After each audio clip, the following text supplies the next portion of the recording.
and welcome to Autistically Unapologetic, the unfiltered and unmasked podcast about everything autism. Here's your host, Devin Morrissey. Hi, and welcome to Autistically Unapologetic with me, Devin Morrissey. I would like to officially welcome you all to episode 23, where today I will be continuing the conversation about being autistic and overcoming adversity. Now, as we go through Autism Awareness and Acceptance Month, it's important to note that autism is found in all different parts of the country and the world, such as different genders, races, politics, and even sexualities. My next guest is an out and proud representative who showcases his own unique way of being autistic. He is an actor, singer, and stand-up comedian who is here today to share his work about his life being both gay and autistic. Please welcome to Autistically Unapologetic, George Steeves. George, welcome to the podcast, my friend. Hi. Listen, I am so elated that you're here. Thank you for taking the time out of your already busy schedule right now to do this. I've been not only impressed by your talent, but I've also been impressed by the way that you carry out your life and how you live your life, being so authentic and so unapologetically yourself. So George, usually when I have a guest, particularly an autistic guest comes on, I kind of like to start at the very beginning of the journey. When were you first diagnosed autistic? When did you first find out that you were autistic? And what was your reaction to all of it? Well, it's quite a story, actually. I have a couple of jokes I say in my stand-up, which is I had Asperger's before it was canceled because, Dr. Hans Asperger was a Nazi, so now we can't use that anymore. It's like, I'm sorry, that's what it was referred to the entire time I was growing up. There's nothing I could do about that. And the other joke I say is I had Asperger's before it was trendy.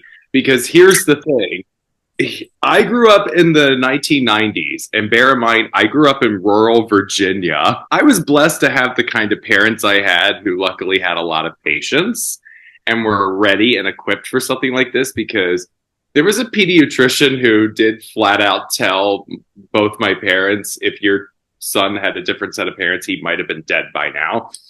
So, yeah, just because not everybody can handle an autistic child who repeats the same thing over and over and over again, and especially in the rural South. So, yeah, it could have gone a whole different way if I had had an entirely different set of parents. And yes, I found that out recently because my mother revealed that at a Q&A we were having for my documentary at my home state, but more on that later. Yeah, my mother revealed that one to an audience, and I was like, my mother always does that. She always has stories that even I don't know. And it's like, wow. Our parents, though, they always feel like they can just blurt out random stories or stuff from our past. And we're just like, did you ask us first before you could share that information?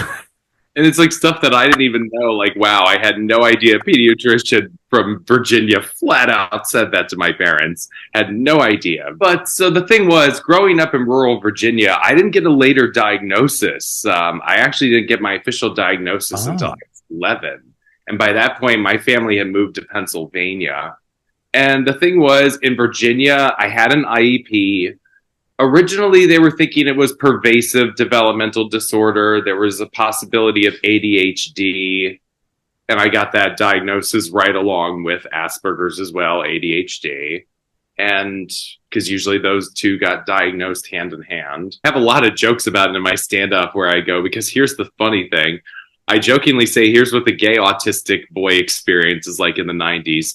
Just swap trains for Disney princesses. Same thing. Because the joke I like to say is my autism and my gayness kind of went hand in hand. They helped me talk because there was a period when I was 3 years old. You would ask me any question under the sun, and all I could say was Cinderella, Snow White, Sleeping Beauty. And that really just should have given my parents the first inkling right there at 3. Yeah, probably not going to be heterosexual. Not going to happen. And hey, I did try for a very long time to be straight. I do want to go on the record. I held out till 27 trying to be straight. I was a late bloomer in a lot of ways. Oh, wow.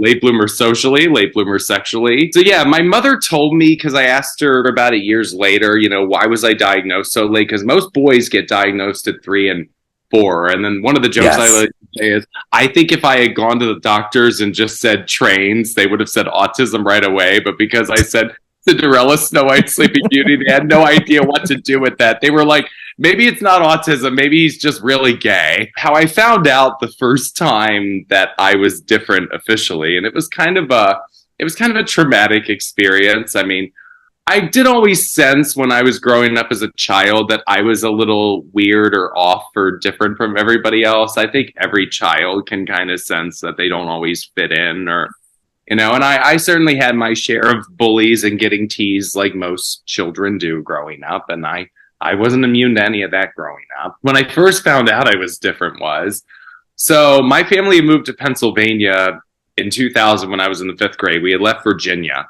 When we left Virginia, I had an IEP, but the beauty was I went to a school called Woodland Academy. Woodland Academy was a really small school. We're talking like 8 to 12 kids per grade. Small. Whoa. So they were able to treat me like a regular student. I was in class with all my peers and classmates. I maybe got special accommodations like getting to go outside into the hallway to test during like standardized testing growing up. But and I had an IEP, but there wasn't a special education program at Woodland, and Woodland was luckily accommodating enough where the class sizes were small enough. I was treated like a regular student. If I had gone through the public school system in Virginia, it probably would have been a nightmare. So Woodland was luckily accommodating enough. It was the only game in town that would basically treat me like a regular student.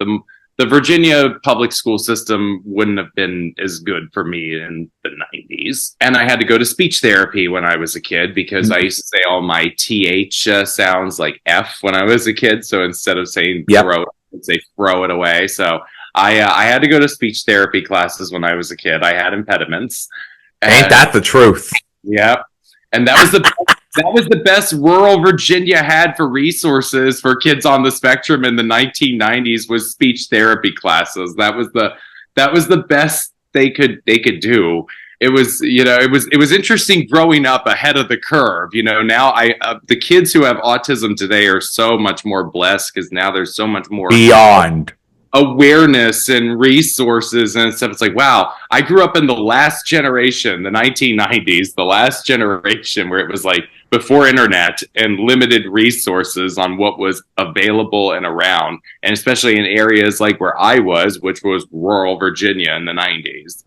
So, but God love my parents. They still did the best with the resources they had.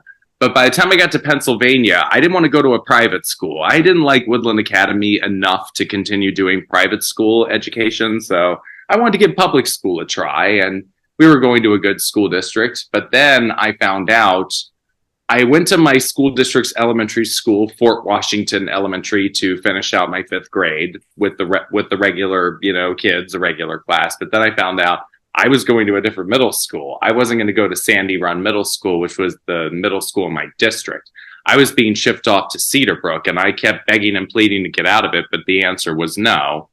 And then I found out in the fall of 2000, when I was going into the 6th grade, that I was put in a class that was called the IU, which stood for the Intermediate Unit, which was Montgomery County's placement for children who were severely autistic. Oh, wow. And because I was high functioning, I shouldn't have been there in the first place. But because it was 2000, the school district kind of panicked and thought, well, he's going to struggle in mainstream, so this is where we should put him.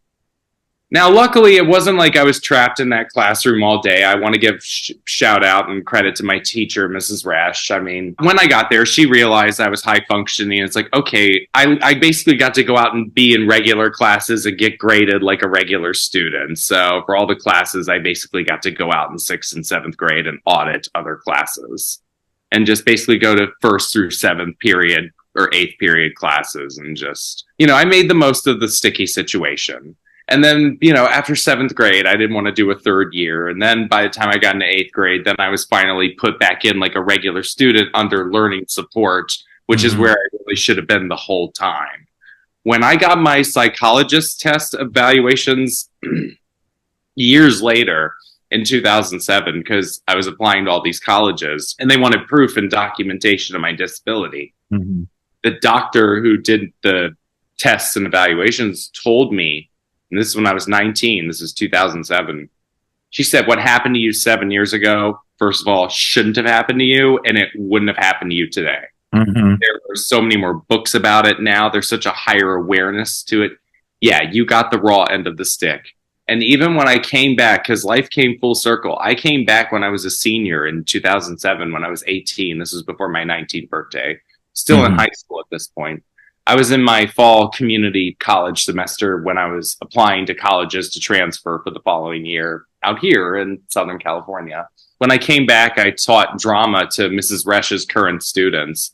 And when she was telling her current students that I used to be a student of hers, people were shocked. And really? And Mrs. Resch even went as far as saying, she was like, you know what? I think he would have been fine without us. My whole life changed drastically in 1 year. In 1 year, I went from Virginia to Pennsylvania, private school to public school. Gosh. Thinking I was a regular student to learning I was not a regular student at all, and that I was considered this by my system. That was very traumatic to go through all of that within 1 year. That is absolutely wild. I can't even imagine even going into that position that you were in and having that society, or having society in general, literally just confine you into just one small box. Say, this is your place in life, and that's how it's always going to be. And that is not, thank God, that's not how it is now. But for people that grew up like us in the 1990s and the 2000s, people do not fully realize that we were literally just trying to get the word about autism even just out there for people to know about. I will say, though, in your particular case about the whole Disney princess thing, that is... I mean, I'll confess something. I'm a grown adult. That was funny as heck, man. But anyways. Yeah, to this day, every now and even when I'm cleaning something, I'm still singing, "Oh, sing, sweet nightingale." I'm still singing that to this day every time I clean something. Yeah, and I was and beyond. And it's funny because I was just thinking about this the other day, because trains are pretty much an autistic thing. It's a no-brainer. You see, what's kind of funny was trains, that was one of the autism things it was cars when I was a kid. I loved cars. I could collect those toy cars, and I would memorize the year, the model, the make, all the information about it. I loved cars. Trains, just missed that one all entirely. My cousin was more into Thomas the Tank Engine than I was. I mean, Thomas the Tank Engine is the GOAT. We gotta just leave it at that. But in your world, it's the Disney princesses that are the GOATs, I can imagine. Before it graduated to like PBS with like Barney and Sesame Street and, lamb chops. Because yes, when they had Sherry Lewis and the lamb in color when we were kids. We had some wild stuff back in the day. We really had some wild stuff back in the day. Now, George, you are an actor, singer, songwriter, and comedian who has never been afraid to push the boundaries in all autistic-related topics, as well as general life topics. What got you started in wanting to pursue a career in the entertainment industry? When I went through middle school in Pennsylvania, when I went through high school, I mean, I knew ever since I was a kid I wanted to be in show business. Like most children of the 1990s, I grew up watching Nickelodeon and Disney Channel. And, I grew up, wanting to be on, TV and be in the movies. I'm going to say this during my SAG Awards speech one day if I ever get the opportunity to do that opening in the beginning, but I'm going to go. In 1994, there was an earth-shattering, groundbreaking movie that came out that made me want to be an actor. That movie was called The Little Rascals. I'm George Steeves, and I'm an actor. Because that's the honest to God truth. I watched that movie as a kid, and I was like, well, that looks like fun. I want to be in movies one day. Now, here's the thing. I will say this. I'm glad I didn't have parents that pushed for the whole child star thing. Yes. I'm glad that, you watch all the documentaries now, like Quiet on the Set, and now they have one called Hollywood Demons, where they just did a whole episode about child actors. And really, they get one from every era. They have like the Family Ties guy. They have the, Hughley's guy. They talk about Orlando Brown. They just get kind of one from different era just to show you how it's like the dysfunction can start, at home, but then Hollywood can just make it worse. I'm one of the few actors where, thanks to Instagram, and if I get your number, I will try to stay in touch with actors, but it's hard. We're all traveling circuses and we all move on to the next thing. So I'm glad I didn't have that, but I grew up doing school play after school play and just wanting to, so I was like, okay, when the minute I can do this, I'm gonna, when I graduate high school, I'm gonna go to LA and hit the ground running. My parents, of course, wanted me to go to college, so we did the compromise, which was I went to college in LA. I went to Cal Lutheran up in Thousand Oaks, in Ventura County, so just basically the next county up. I hit the ground running right away. I did the whole college thing for a year. I got bored with it, and then after that, I joined an acting class. I started going out on auditions. I started self-submitting, and it's been quite a journey. I mean, I got Taft-Hartley into a SAG New Media project when I was still in college, so I became eligible to join Screen Actors Guild by 2011. So by that point, I had been in town 3 years, so that was pretty cool to get that already 3 years in. The acting class I was in for 5 years turned out to be a cult. If anybody wants to Google Gloria Gifford, Hollywood reporter, I was one of the 20 students who spoke out. I was with an acting teacher who was a Scientologist, and she was a malignant narcissist who was very abusive. And get this for all of your listeners. She tried to convince me that I didn't have autism just because I showed emotion. And apparently because I could show emotion, my autism was cured. I didn't have autism. And it's like, no, I can show emotion better now because I've been trained as an actor, but still, hey, autism comes in, we can be emotional too. That's a stereotype when people say that we're all just, people who walk around with monotone voices. Yep. And, that's another stereotype about autism that drives me crazy. When people think that that's all autism is monotone and emotionless. And it's just, so yeah, she was a malignant narcissist though. And I spoke out against that abuse. After I left Gloria's class after 5 years, I went to the Groundlings, and I was like many people who go to the Groundlings. I was hoping to rise through the program and get on Saturday Night Live.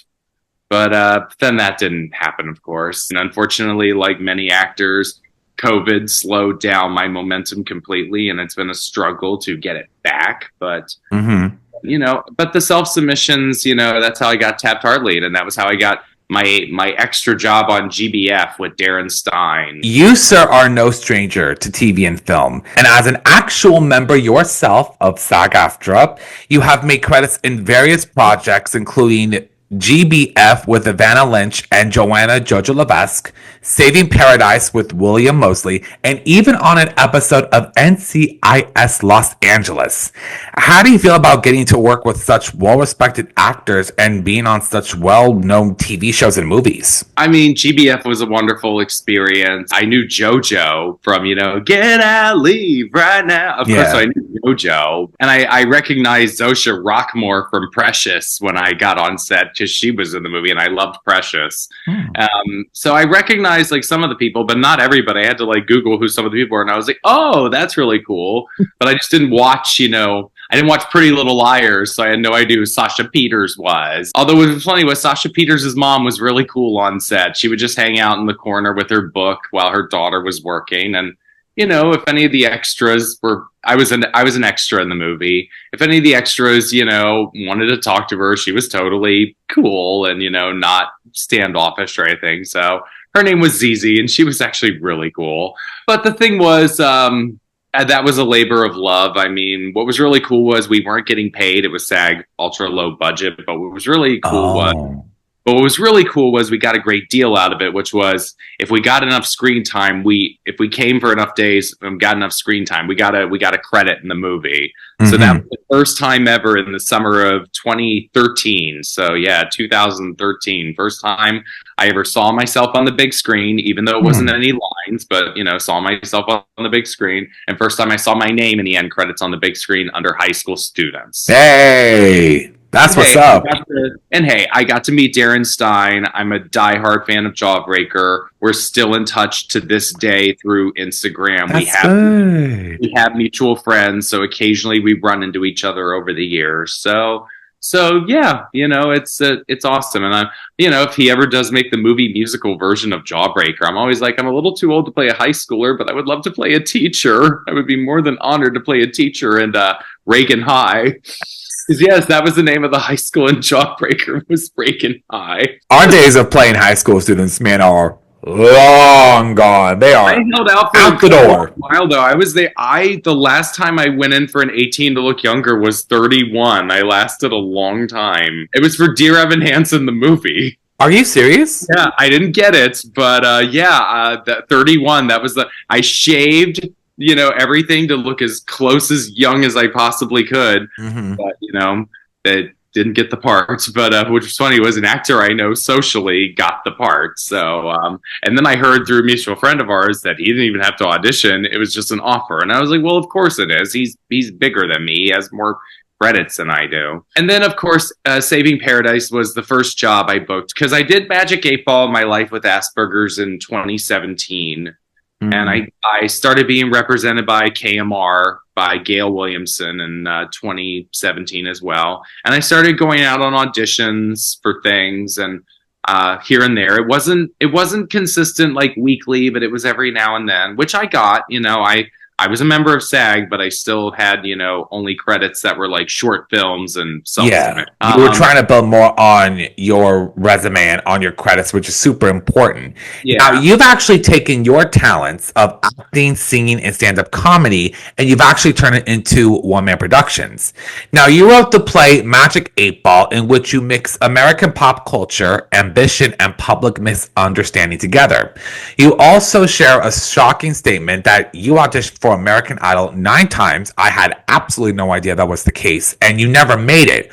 What made you decide that you wanted to open up this way through one-man shows, and how did your several attempts at American Idol make you into the performer that you are now? Well, after my tenure at the Groundlings was done, because I studied there from 2014 to 2015, and at the end of intermediate, the level 2 class, Annie Sertich, who was my final teacher, great, teacher, improv actress. She does commercials and TV, film all the time, works all the time.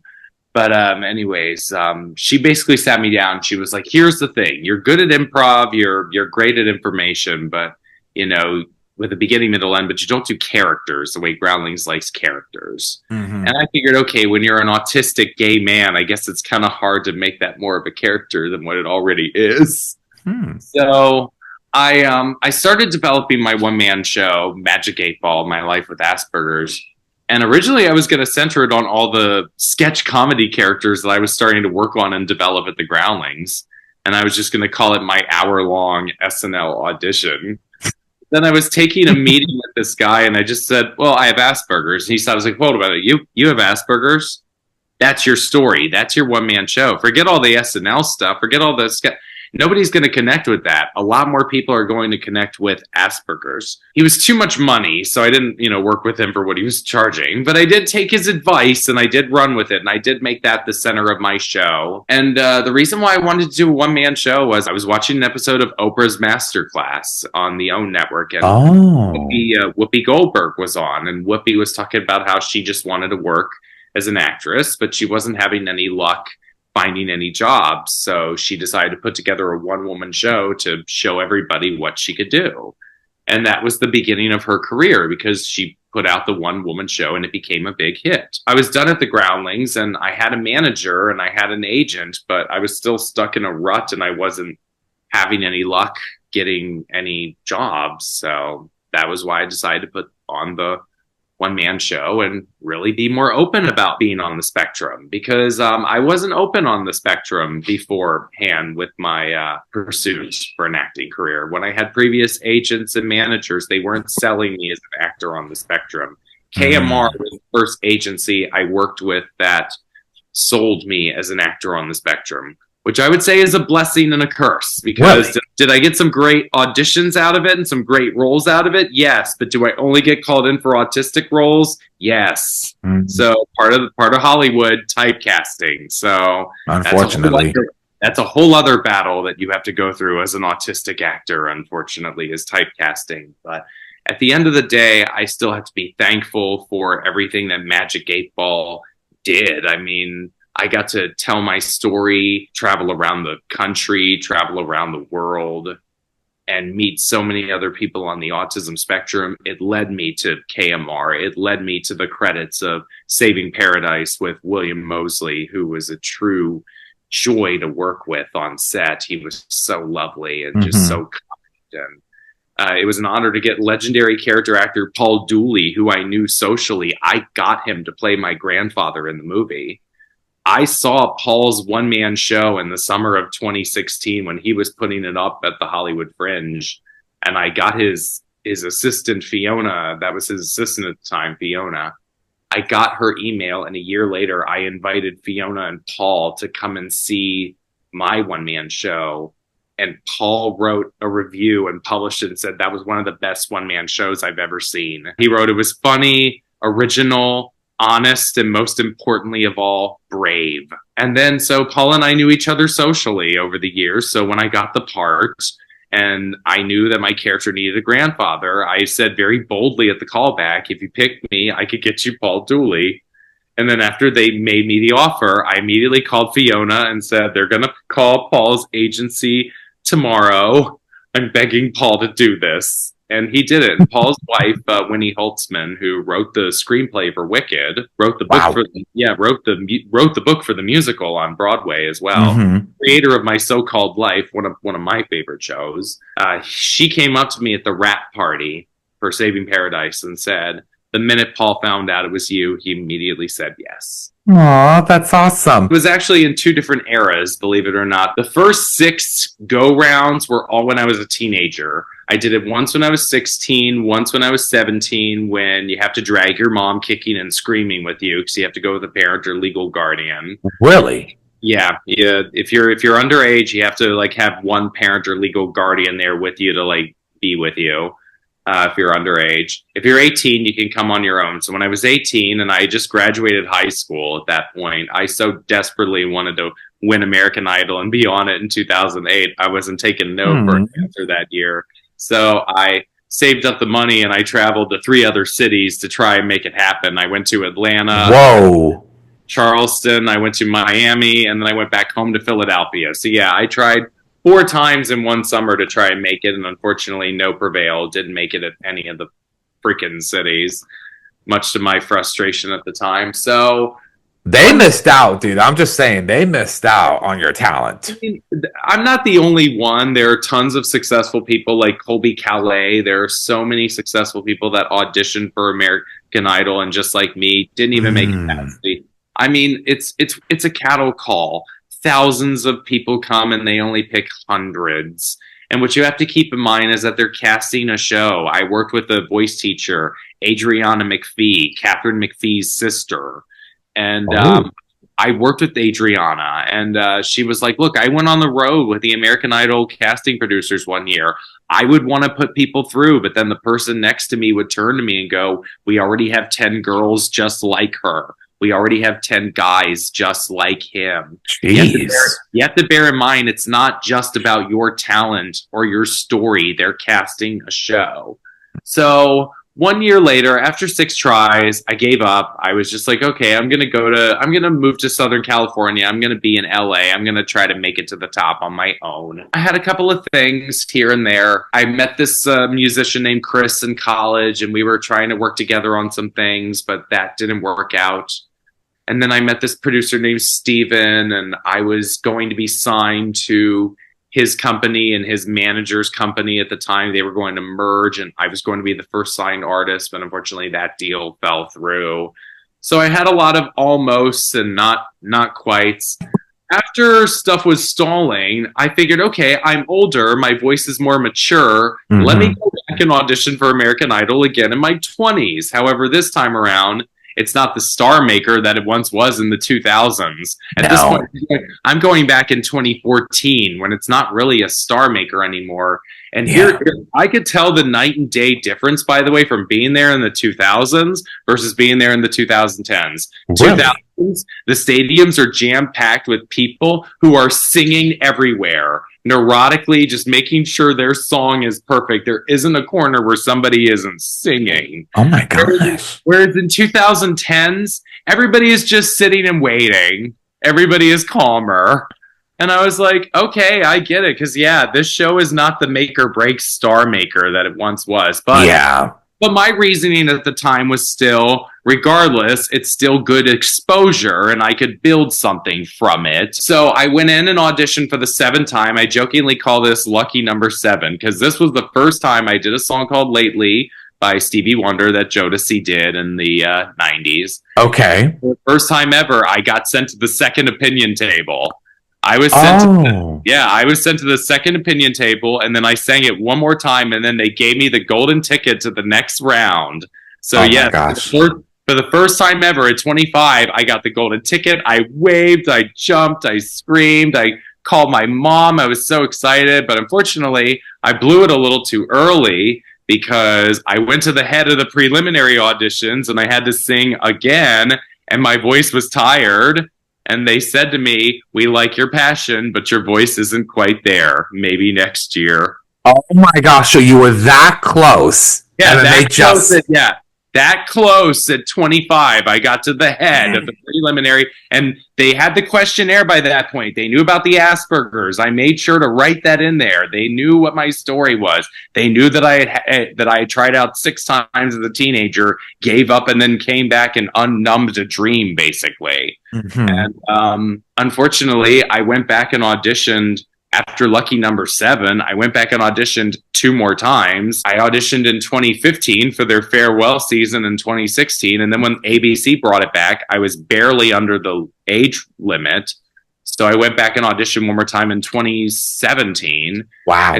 And neither of those times I even got a call back. Both times it was like, thank you, next. So, dang.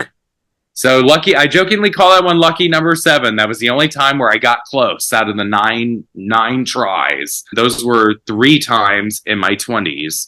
And now at 36, I'm okay with that because guess what? I have sung at corporate gigs with Jacob Lusk, who was a semifinalist in the first Tyler Jennifer Lopez season, the gospel guy.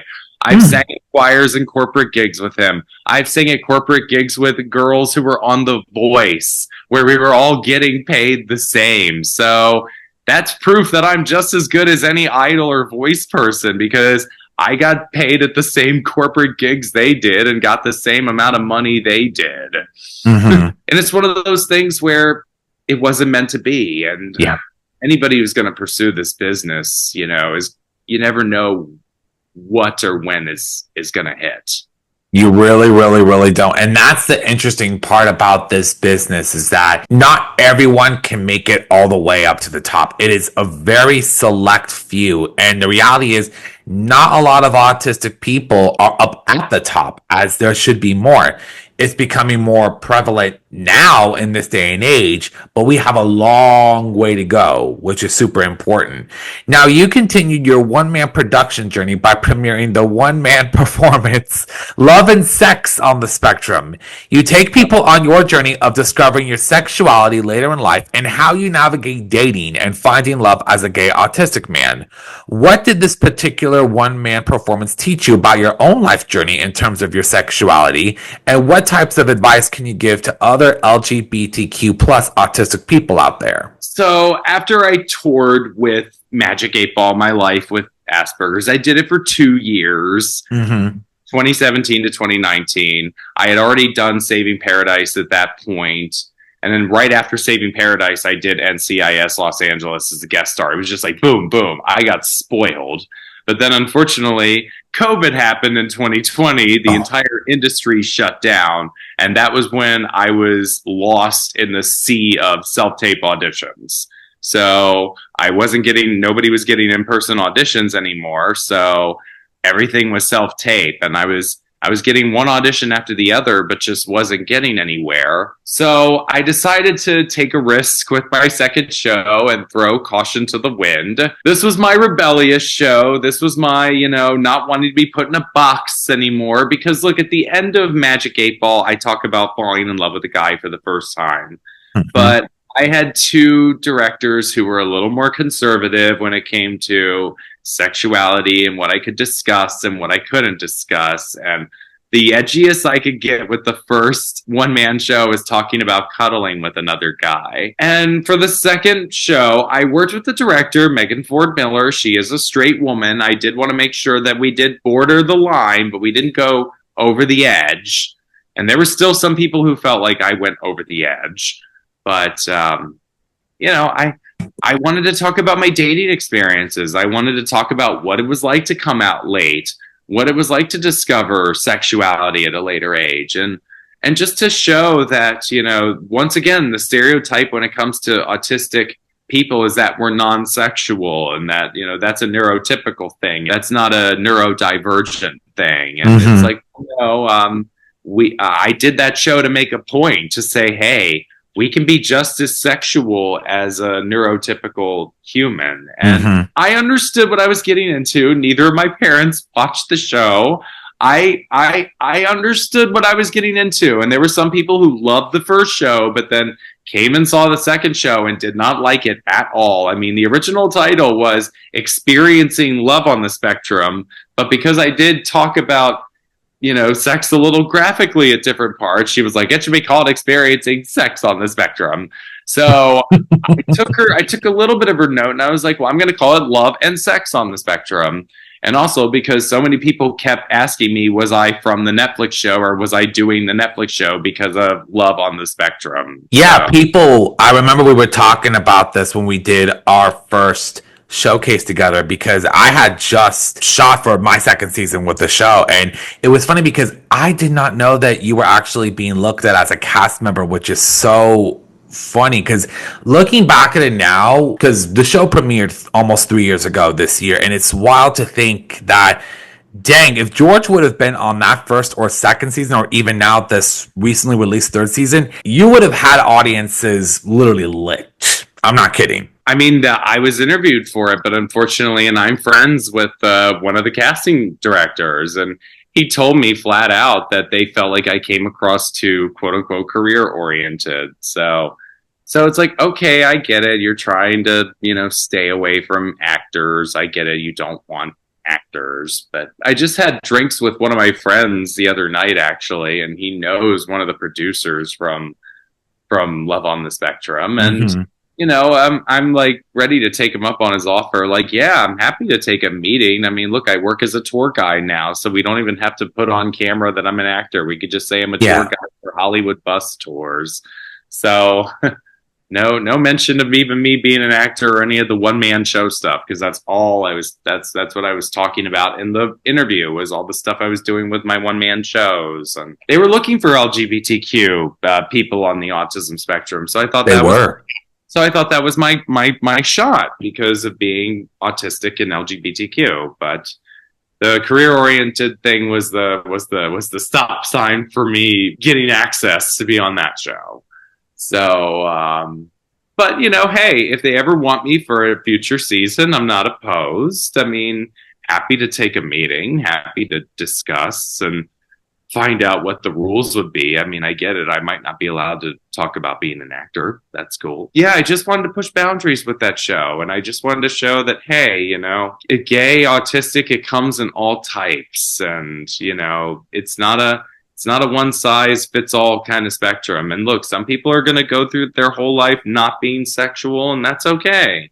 But there are going to be some that are going to want to be sexual. Autistic people do grow up, and we do become adults, and we have the same wants and needs and desires that any neurotypical human does. Don't confine us into a box of what you may think that autism is, because it is so much more of a complex world than what people genuinely realize. So with all the performing that you have done over the course of your career, you released your own documentary film last year in 2024 called My Life with Asperger's. This film is both a journey of the present as you bring your life to the stage with Magic 8 Ball across the country and the world with the help of former Motown backup singers, and it's also a journey of the past as you revisit the painful and traumatizing years of being severely bullied and teased for your differences.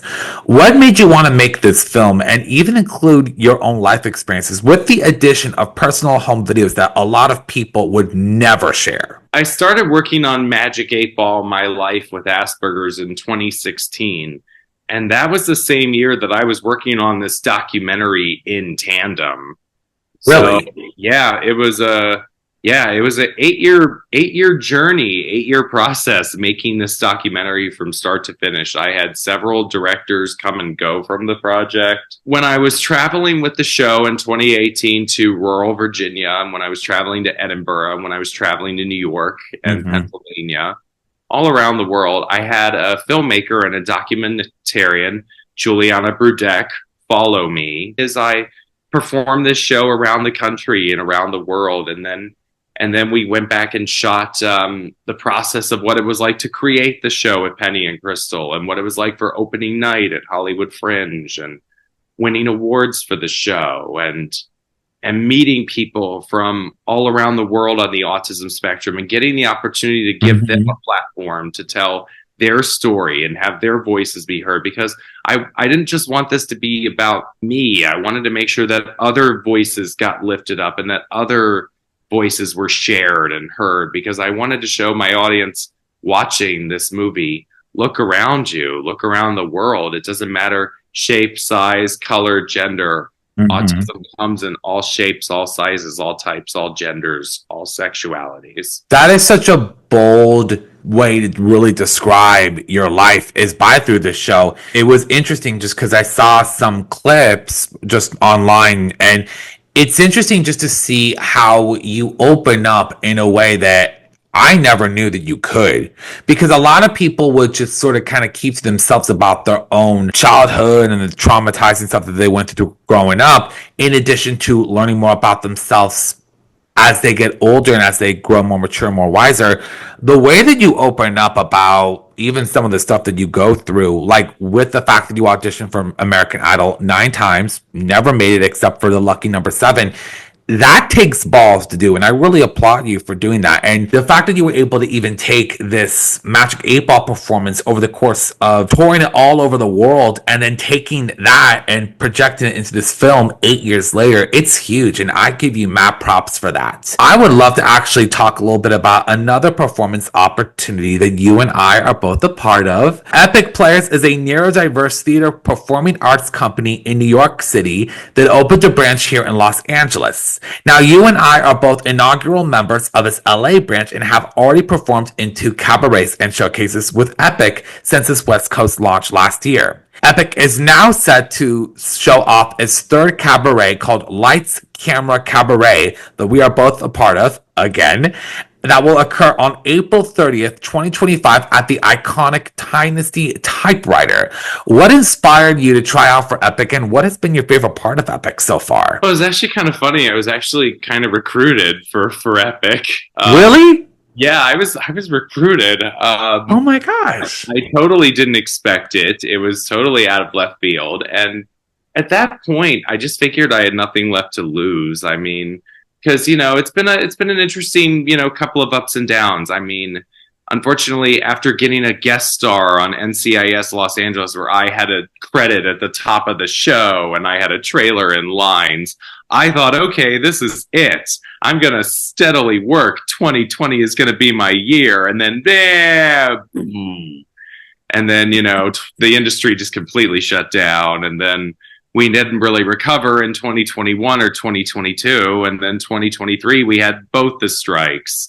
Mm-hmm. So by 2023, I wasn't happy with KMR, and I wasn't happy with a management company that I'd signed with at the time. So I actually parted ways with both before the strikes. So by 2024, I had just signed with an agent. I was doing this show with this incredible singer. Her name is Katrina Aguilar, and I was her opening act. She was an autistic singer on the spectrum who Obviously, similar to my story, Disney helped her connect with the world. So Oh. a lot of her cabaret show was Disney songs like Part of Your World, and, which of course is adorable because the autism, I want to be where the people are. That's, I just want to be part of your world. Obviously, yes, we all get it as autistic humans right here. But anyways, I was the opening act. And so I did 4 songs and I got to do a little bit of my jokes in there, a little bit of my patter before each song. Hey. Afterwards, Jessica Saul came up to me and came up to Katrina and just said, "Hey, we're doing this company called Epic Players. I really think that both of you should join." Oh, And wow. I guess Katrina decided she wasn't interested, which is all good. But I went ahead and decided to join, figuring, okay, well, I just signed with a new manager. In-person auditions are still a rarity. I don't know how to network with actors now in a post-COVID industry, so I have nothing left to lose. You and I both are kind of in that same boat where we were both recruited to audition for Epic. I went to actually go see, they had a little comedy showcase back in December of 2023. They were using it to help promote Epic opening its doors. Now, I went to go see one of their New York members perform that I already knew. But funny enough, I was not planning on auditioning. Somehow my contact information got passed over. And initially, after auditioning and making it, I wasn't fully sure if I was going to do it just because it had been such a long time. Unlike a lot of people that we know through Epic, I had stopped singing and acting after college. I was just focused on my career. Getting to join Epic, it's almost like rediscovering a part of you that was never there and getting to work alongside you and so many other autistic actors, autistic singers. We even have a dancer at Epic, which people don't even know about. And it's so exciting because you just get to be basked in this wonderfulness of talent that this industry is so missing out on right now more than anything. And this is also a great time for people to know that, again, our third showcase is going to be coming up on April 30th. Buy your tickets now. They will sell out. Do not wait until the last minute. Do not wait to get them at the door. Get them now. So my last question for you, George, is this. Even though the entertainment industry is starting to open its doors to neurodiverse and autistic talent, there obviously is still a long way to go. What do you wish to say to the entertainment industry in terms of being more inclusive? And what are tips or pieces of advice that you have for other autistic aspiring actors, singers, and performers who want to break into this industry? Well, for anybody who wants to break into this industry, if your last name is already the name of an actor who is one of your parents, congratulations, you have it made. You already have a better than 50-50 chance of getting an acting career going if one or both of your parents are in the industry. But for those like me who didn't have family or parents in the industry or a last name for a leg up in the industry, my advice goes as follows. Persistency. Obviously, I was in town for 11 years before I booked my first job, which was a major independent feature film, before I booked my guest star on a major network television show. And there's always going to be ups and downs. I try to warn people, the George Clooney's, the Emma Stones of the world, that's only 2% of actors who are going to get that. So the rest of us are working and then not working. I had NCIS Los Angeles guest star in Saving Paradise, and then I didn't work for 5 years. Thank God I had a stage reading opportunity come to me at the end of last year. So that was my first equity paycheck, and they found me on Instagram. It's a play called 10 Grand, and they're workshopping it. And exciting news, they brought me back for round 2. I'm going to be doing the play again next month. So that's an exciting acting adventure I have. So persistency is mainly going to be the name of the game. That would be the advice I would give to anybody. If you know how to make your own content, that's going to really help you. They used to say you can't be a jack of all trades. Now they say get as good at as many things as you can, because the acting opportunities are already sparse and limited as they are. It's not enough for anybody to just be an actor anymore. If you can sing, if you can dance, if you can write, if you can produce, if you can direct. If you have other interests, bring those along with you, because those are not going to hurt you. Those are only going to help you. If there was anything at the strikes, I served as a strike captain during the 2023 strikes over at 20th Century Fox. If there was anything the strikes inspire me to do, it's like, okay, instead of sitting and waiting by the phone for your agent or your manager for the audition or for the opportunity, make the opportunity yourself. Write, produce, direct. Find another way to get into the arena. So yeah, I mean, that's really just the advice I would give to anybody, which is persistency. And there's all different kinds of ways to do it. I mean, look, some people rise up in the ranks through casting director workshops. Great. Some people rise up in the ranks through acting classes or improv schools. Great. I just warn people, be very careful when it comes to acting classes. Some of them have a tendency to get very, very culty. I speak from personal experience. So I always warn people, just be careful with acting classes. Some of them have a tendency to become like cults. If all else fails, start making your own material. I wouldn't have gotten Saving Paradise or NCIS Los Angeles had I not wrote a one-man show and got to KMR. So start by writing material. I mean, that's what I'm definitely planning on doing. I'm writing music right now. I have a band, a duo called Coast to Coast with my college friend Chris. Nice. We reunited all these years later. We met in college. It didn't work out. But after Steven and I's, tenure didn't work out, Chris and I reconnected, and now we're a duo, Coast to Coast. We're writing music right now. I just did a short film for the Easter Seals Disability Film Challenge. It's called K Night. I hope you all will check that out. It's coming out on YouTube soon. Hey. My bandmate has a connect to a record label, so fingers crossed they want to sign us. And if they don't, or if it takes time, because I get that things take time, there's a grad school program at USC that is going to be for a master's in playwriting that they just announced is going to be tuition free. So definitely want to do that. And, or hey, you never know, 10 grand, which I'm doing the second stage reading for, that could take off into a production, fingers crossed. So lots of possibilities. So that's really my advice to anybody is, look, I'm 36. I moved here when I was 19 to go to college and to start chasing after this. You got to play the long game. If you're in it for instant gratification, this is the wrong business for you. If you're looking to make money, once again, wrong business, because there are going to be years where you don't make money. A lot of those short films that I did through self-submissions on Actors Access, LA Casting, and Now Casting, no money. So, but that was good because that gave me some IMDb credits. That gave me some footage for my reel. The new media project got me my Taft-Hartley, which got me my SAG placement. So hey, everything builds to something, just as long as you're building. And what I always say to people too is, look, it's okay to slow down in your building, and it's okay to take breaks. There have been times in my 16-year trek where I relaxed, where I kind of, wasn't so pedal to the metal and hustling, trying to make a career happen, because I love creating. I love being an artist, but it's always important to have a life balance. Like, you got to enjoy the life moments too. Enjoying the life while also building up your repertoire, and to not throw in the towel. Keep going. There are so many ways to open doors. If you don't get into a show, create your own show. If this doesn't work out, there's another route. If you're not able to get a record deal, for God's sake, just open your own record company. It's so easy to do, so many ways. And you, sir, are really paving the way for that. And so I can't thank you enough for the great advice that you just gave right there. I think it'll really help a lot of different performers out there, or singers and actors that are also autistic like you and I, to forge their own path and not just fit the mold, but also break the mold. Showcases that there's so many ways that you can be successful in this industry. My thanks to George Steeves for this impactful and insightful conversation. His documentary film, My Life with Asperger, is available to stream right now.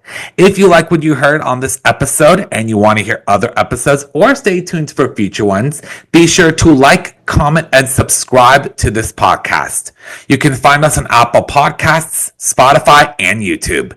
Thank you so much for listening to this episode. I'm Devin Morrissey, and I'll see you next time right here on Autistically Unapologetic.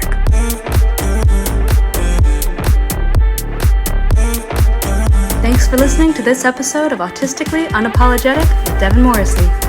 If you like what you hear and you want to see more, don't forget to rate and subscribe to stay tuned for future episodes. Again, thanks for listening.